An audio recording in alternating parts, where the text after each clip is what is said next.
సమరం health channel ప్రేక్షకులకు స్వాగతం.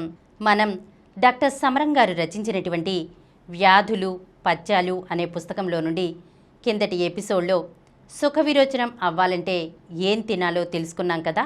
ఈరోజు ఎపిసోడ్లో నోటిపూత తగ్గాలంటే ఏం తినాలో తెలుసుకుందాం. ఆచారికి ఆవకాయ అంటే ఎంతో ఇష్టం. ఆవకాయ లేనిదే ముద్ద మింగుడు పడదు. అటువంటి ఆచారికి అనుకోకుండా అన్నం తినాలంటేనే బాధ మొదలైంది. కొద్దిగా కారం తింటేనే చాలు నోరు మండిపోయి కళ్ళ గ్రొడ్లలో నీళ్లు గిర్రును తిరుగుతున్నాయి. దీనికి తోడు నోటికి రెండు వైపులా తెగినట్లై నోరు విప్పాలంటేనే నొప్పి కలుగుతోంది. నాలికంతా పూసినట్లు ఎర్రగా తయారైంది. దాంతో ఒక్కొక్కసారి మంచినీళ్లు త్రాగినా మంట పుడుతోంది. ఆకలి వేస్తున్నా అన్నం తినలేక కాళ్ళు గింజుకుపోవడం, కళ్ళు తిరిగిపోవడం జరుగుతున్నాయి. ఇదంతా ఇలా ఎందుకు అయిందో ఆచారికి అర్థం కాకుండా ఉంది. వేడి చేసి నోరు పూసిందనుకుని చలవ చేయడానికి ఏవేవో తీసుకున్నాడు. కానీ ప్రయోజనం శూన్యం. ఆచారికి ఇలా నోరు పూసి బాధ కలగడానికి అతనికి రిబోఫ్లేవిన్ విటమిన్ లోపమే కారణం. రిబోఫ్లేవిన్ విటమిన్ బి కాంప్లెక్స్ గ్రూపుకి చెందిన విటమినే. చాలామందిలో నోరు పూసినట్లు అవడానికి ఈ విటమిన్ లోపం ముఖ్య కారణం. ఈ విటమిన్ లోపం వల్ల నోటిపోతే కాకుండా రకరకాల బాధలు కలుగుతాయి. కొందరికి పెదాలు పగిలి నిలువుగా గాళ్లు కనబడతాయి.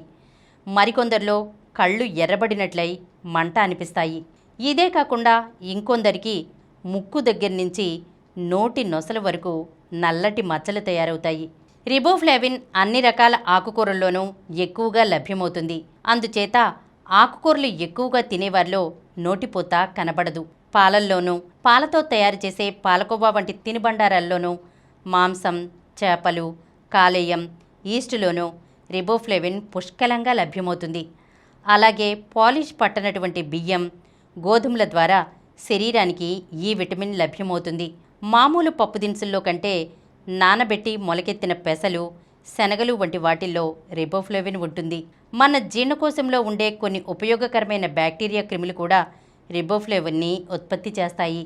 పైన వివరించిన ఆహార పదార్థాలు తగినంత తీసుకుని వారిలో నోటిపూత రావడం జరిగితే, మరికొందరిలో పొగ ఎక్కువగా త్రాగడం వల్ల, ఆల్కహాల్ అధికంగా సేవించడం వల్ల, జీర్ణకోశ సంబంధమైన వ్యాధులు ఉండటం వల్ల, కొన్ని దీర్ఘవ్యాధుల వల్ల, ఆహారంలో ఐరన్ లోపం వల్ల నోటిపూతలాగా వస్తుంది. ఇటువంటి వారిలో తిరిగి ఆరోగ్యం కోలుకునేటట్లు చూడటం, మలబద్ధకాన్ని నివారించడం, నోటిని పరిశుభ్రంగా ఉండేటట్లు చూసుకోవడం అవసరం. ఈరోజు మనం నోటిపూత తగ్గాలంటే ఏం తినాలో తెలుసుకున్నాం కదా.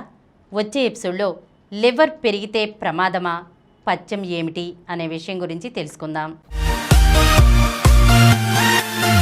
ఈ కార్యక్రమం మీకు ఎంతో నచ్చింది కదా. ఇటువంటి మరిన్ని వీడియోల కోసం అనతి కాలంలోనే 20 కోట్లకు పైగా వ్యూస్ సాధించిన సమరం ఛానల్ సమర్పించు సమరం హెల్త్ ఛానల్కు సబ్స్క్రైబ్ చేయండి, లైక్ చేయండి, మీ ఫ్రెండ్స్కి షేర్ చేయండి. అలాగే ప్రక్కనున్న గంట సింబల్ని ప్రెస్ చేయడం మర్చిపోకండి.